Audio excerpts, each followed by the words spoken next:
ধন্যবাদ জানাচ্ছি। আর আজকে যে বিষয় আসলে খুব মাঝে মাঝে খুব ফ্রাস্ট্রেটেড হই যে একটা রাষ্ট্র মানে কতটুকু যেটা বলে যে একটা অকার্যকর হলে একটা বিশ্ববিদ্যালয়ের শিক্ষকদেরকে রাস্তায় দাঁড়াতে হয়, বিশ্ববিদ্যালয়ের ছাত্রদেরকে রাস্তায় দাঁড়াতে হয় একজন দুর্নীতিবাজ মানুষের অপসারণের দাবিতে। আজকে এই রাষ্ট্রযন্ত্রে কতটুকু ঘুরে ধরলে এরকম একটি ব্যবস্থা হতে পারে।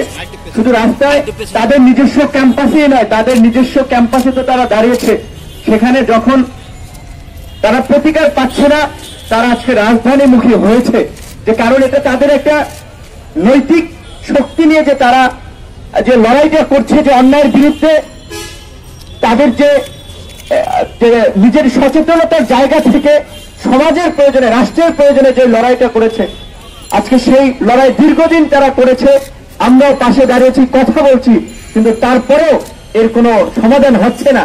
এবং এখান থেকে আমি আপনাদেরকে বলতে পারি যে আজকে এই জাহাঙ্গীরনগর বিশ্ববিদ্যালয়ের আন্দোলন দিয়ে কোনো সমাধান হবে না যদি এই আন্দোলনে সকল শ্রেণী পেশার মানুষ সম্পৃক্ত না হয়। কারণ এই আন্দোলনটা এখন জাহাঙ্গীরনগর বনাম রাষ্ট্রে পরিণত হয়েছে। কারণ আমরা দেখি যে একটা বিশ্ববিদ্যালয়ের ঘটনাকে কেন্দ্র করে যখন সরকার প্রধান যে ভাষায় কথা বলেন, শিক্ষা উপমন্ত্রী যে ভাষায় কথা বলেন, প্রকারান্তেই আন্দোলনকারীদেরকে এক প্রকারের হুমকি দিয়েছেন। আমরা একটা কথা বলি যে হুমকি ধামকি দিয়ে চোখ রাঙিয়ে এই আন্দোলন যারা শুরু করেছে কিংবা আন্দোলনের সাথে যারা সম্পৃক্ত আছে তাদেরকে দমাতে পারবেন না, সেটা আপনাদের লাঠিয়াল বাহিনী দিয়ে হামলা করে ইতিমধ্যেই আপনারা প্রমাণ পেয়েছেন। যদি তাতেও আপনাদের চৈতন্যবোধ না হয় তাহলে বুঝতে হবে যে আপনাদের মগজেও ঘুরে ধরেছে, সেই কারণে আজকে আপনারা ওই মানুষের ন্যায়ের চিৎকার শুনতে পাচ্ছেন না। আজকে জাহাঙ্গীরনগর বিশ্ববিদ্যালয় নয়, শুধু এর আগে তো গোপালগঞ্জ বরিশাল দেখেছেন, একই কথা বলতে হচ্ছে। আবার আজকে এখানে দাঁড়িয়ে বলতেছি যে আপনার এখনো সময় আছে, সময় থাকতে বিশ্ববিদ্যালয়ের এই ছাত্র শিক্ষকদের যে দাবি সেই দাবি মেনে নিন, অন্যথায় এই আগুনে আপনাদের গদি পুরানোর জন্য কিন্তু দায়ী হয়ে সারা বাংলাদেশে কিন্তু ছড়িয়ে পড়বে।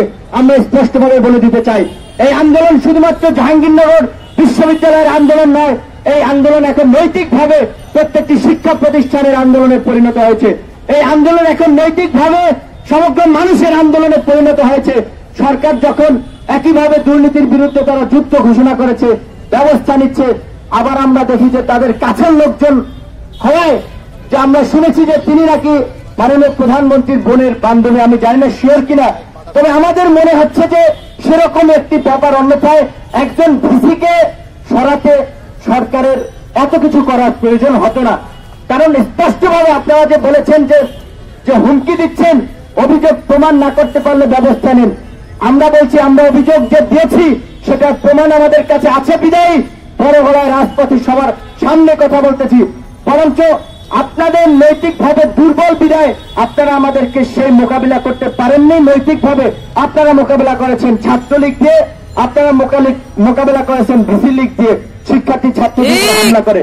এবং সেটাই নয়, শুধুমাত্র আপনাদের আন্দোলন ঠেকাতে যেটা বলা যায় যে পৈশাচিক ভাবে বিদ্যুতের লাইন বন্ধ করেছেন, হল বন্ধ করেছেন, খাবারের দোকানগুলো বন্ধ করেছেন। সুতরাং এই যে নাটকীয় কাহিনীগুলো, আপনারা যে ন্যাক্কারজনক ঘটনাগুলো ঘটিয়েছেন, এই ঘটনা ভাগতে সেটা সারা দেশের মানুষকে আরো একবার মনে করিয়ে দেয় যে আপনারা এই দুর্নীতিবাজ ভিসিকে রক্ষা করার জন্য নানা ধরনের কূট কৌশল আপনারা নানা রচনা করে যাচ্ছেন। আমরা আপনাদেরকে একটা কথাই বলতে চাই যে এই বিশ্ববিদ্যালয়ের যে আজকে ছাত্রদের সচল করার দাবিতে যে আন্দোলন এখন এখানে এসে দাঁড়িয়েছে, যে ভিসির বিরুদ্ধে যে সুনির্দিষ্ট অভিযোগ রয়েছে, সারা দেশের মানুষ দেখেছে, পেপার পত্রিকায় যে নিউজ হয়েছে।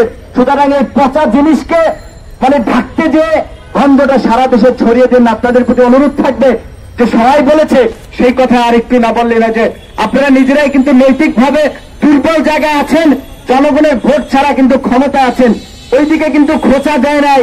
একটা জায়গা শিক্ষা প্রতিষ্ঠানকে রক্ষা করার জন্য তারা আজকে দাঁড়িয়েছে। সুতরাং সেই দাবিটা মেনে নিন, জনগণের ভাষা বুঝতে চেষ্টা করুন, ছাত্র শিক্ষকদের ভাষা বুঝতে চেষ্টা করুন। এটি কোনো সরকার পতন হয়ে যাবেন একটা বিশ্ববিদ্যালয়ের ভিসি সরলে। আপনারা যেভাবে একজন দুর্নীতিবাজ ভিসিকে রক্ষা করার জন্য আপনারা যে কূটকৌশল রচনা করতেছেন, সেটা আপনাদের চরিত্র সারা দেশের মানুষের কাছে কিন্তু উন্মোচন করতেছে। আশা করি যে অন্তত আজকের ঘটনার পর অন্তত আপনার শুভবুদ্ধির উদয় হবে, আপনারা অতি দ্রুত এই ভিসি অপসারণের জন্য ব্যবস্থা নেবেন এবং ক্যাম্পাসকে স্বাভাবিক করার জন্য কার্যকর পদক্ষেপ নেবেন। অন্যথায় আমরা বলতে পারি জাহাঙ্গীরনগর বিশ্ববিদ্যালয়ে আমরা বলেছি যে আন্দোলন শুধু তাদের নয়, সমগ্র শিক্ষা প্রতিষ্ঠানের আন্দোলন। সেই নৈতিক দায়বদ্ধতা থেকে প্রয়োজনে আমাদের পরবর্তী কর্মসূচি হবে ঢাকা বিশ্ববিদ্যালয় কেন্দ্রীয় ছাত্র সংসদের পক্ষ থেকে শিক্ষা মন্ত্রণালয় ঘেরাও। ধন্যবাদ সকল।